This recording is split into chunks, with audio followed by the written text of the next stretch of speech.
महाभारत के युद्ध का 18वां दिन था जब दुर्योधन की जंघा टूटने के साथ भीम की प्रतिज्ञा पूरी हो चुकी थी और कौरव सेना की सारी शक्तियां भी छिन्न भिन्न हो चली थी। जंघा टूट जाने के कारण कुरुक्षेत्र की रणभूमि पर लहूलुहान पड़ा दुर्योधन अपनी मृत्यु की प्रतीक्षा कर रहा था। तभी युद्ध की समाप्ति के बाद हस्तिनापुर हार चुके दुर्योधन के पिता महाराज धृतराष्ट्र और माता गांधारी कुरुक्षेत्र की भूमि पर पहुँचे, जहाँ उनका पुत्र लहूलुहान पड़ा था। अपने माता पिता को अपनी ओर आते देख दुर्योधन रोते हुए बोला, आखिर आप दोनों आ ही गए। मैं कब से आपकी राह देख रहा था और अपनी अंतिम सांसों को संभाले हुए कब से आपकी प्रतीक्षा कर रहा था कि मृत्यु आने से पहले मैं आपके दर्शन कर सकूं। हे माता श्री, मुझे क्षमा करना, मैं खड़ा होकर आपके चरण स्पर्श भी नहीं कर सकता क्योंकि भीम ने मेरी जंघा तोड़ दी है। ये सुनकर पिता धृतराष्ट्र रोते हुए बोला कि पुत्र, क्या तुम्हें बहुत जख्म लगे हुए हैं और तुम्हें बहुत पीड़ा भी हो रही है? इस पर दुर्योधन बोला कि पूरे शरीर पर घाव ही घाव तो है पिताश्री, शरीर में और कुछ बचा ही क्या है। मेरे शरीर पर इतने घाव है कि मैं हिल भी नहीं पा रहा हूँ। पिताश्री, उस दुष्ट भीम ने और उस ग्वाले कृष्ण ने मुझे छल से मारा है, लेकिन जब जब मेरे और भीम के युद्ध की बातें इतिहास में होगी तब लोग जानेंगे कि कैसे धर्म की बातें करने वालों ने मुझे अधर्म से मारा। इस पर विलाप करते हुए धृतराष्ट्र ने बोला कि मैं हमेशा ही उस विधाता को कोसता रहा कि उन्होंने मुझे नेत्रहीन बनाया और इस नेत्रहीनता के कारण उन्होंने मुझसे वो सब छीन लिया जो मेरा था। मेरा पद, मेरी प्रतिष्ठा, मेरा सिंहासन, ये सब मेरा ही तो था पुत्र, जो मेरे बाद तुम्हारा हो जाता। पर मेरे नेत्रहीन होने के कारण मुझसे ये सब छीन लिया गया और मैं कुछ न कह सका। लेकिन आज मैं कहता हूँ कि हे विधाता, तूने अच्छा ही किया जो मुझे नेत्रहीन बनाया, नहीं तो आज मुझे तुझसे नेत्रहीनता की भीख मांगनी पड़ती, क्योंकि मैं अपने प्रिय पुत्र दुर्योधन को इस दशा में नहीं देख पाता। तभी गांधारी विलाप करते हुए बोली, ये सब क्या हो गया पुत्र, ये सब क्या हो गया? ये सब सुनकर दुर्योधन बोला, वही हुआ माताश्री जो होना था। युद्ध में जाने से पहले आपने मुझे विजयश्री का आशीर्वाद देने से मना कर दिया था, इसलिए माताश्री मैं विजयी नहीं हो सका। परंतु आपने मुझे लंबी आयु का आशीर्वाद दिया था, मुझे आयुष्मान पुत्र कहा था। सो देख लीजिए माताश्री, मैं अब भी जीवित हूँ और पल पल अपनी मृत्यु की कामना कर रहा हूँ। परंतु मेरा दुर्भाग्य देखिए माताश्री, ये मृत्यु मुझे आप ही की भांति गले नहीं लगाती। ये सुनकर गांधारी फूट फूट कर रोने लगी और बोली, ऐसा मत कहो पुत्र, तुम ऐसा क्यों कह रहे हो? अपनी असहाय माता पर कुछ तो तरस खाओ।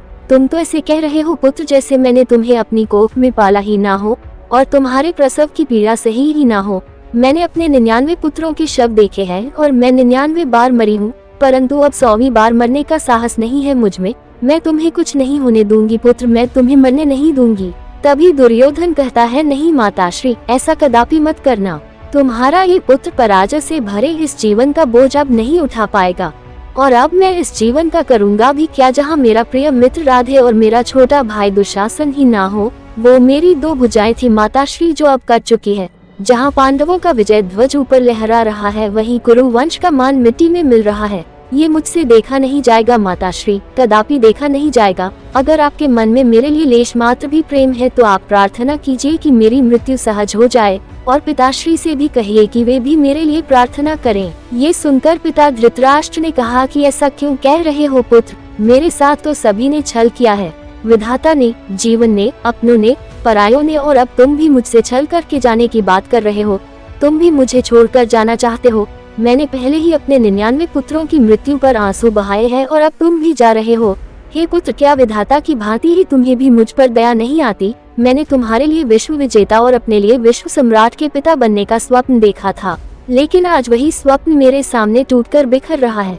तब धृतराष्ट्र ने रोते हुए कहा कि कहाँ हो तुम गांधारी? मैं अब यहाँ एक पल भी नहीं रह पाऊंगा।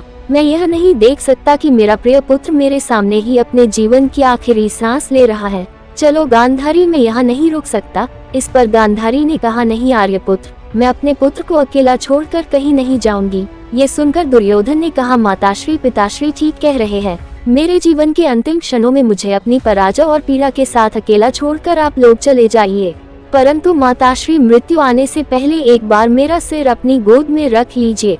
मैं मरने से पहले कुछ पल के लिए ही सही किसी राज्य का राजा न होकर केवल एक माँ का बेटा बनकर जी लेना चाहता हूँ। गांधारी कहती है, हाँ पुत्र, तू मुझे भागीन का लाडला पुत्र है, मैं तुझे कुछ नहीं होने दूंगी, तू मेरी गोद में सर रख के सो जा। और जब दुर्योधन सो जाता है तो गांधारी कहती है, हे आर्यपुत्र, मेरा पुत्र अब सो गया है, अब यहाँ से चलिए, मेरे पुत्र को सोने दीजिए आर्यपुत्र। और ऐसे कहते हुए गांधारी जोर जोर से रोने लगी। महाभारत का ये सबसे भावुक पल था जब एक माता पिता को अपनी ही आंखों के सामने अपने 100 पुत्रों में से जीवित बचे उस आखिरी पुत्र को, जो मृत्यु के बेहद करीब था, उसको अंतिम विदाई देनी पड़ी। महाभारत का युद्ध निसंदेह भारत वंश का सबसे भयानक युद्ध था, जिसमें ना जाने कितनी ही माताओं को अपने पुत्रों की आहुति देनी पड़ी थी। तो ये थी आज की वीडियो। अगर वीडियो अच्छी लगी हो तो वीडियो को लाइक और शेयर करके चैनल को सब्सक्राइब जरूर करें। धन्यवाद।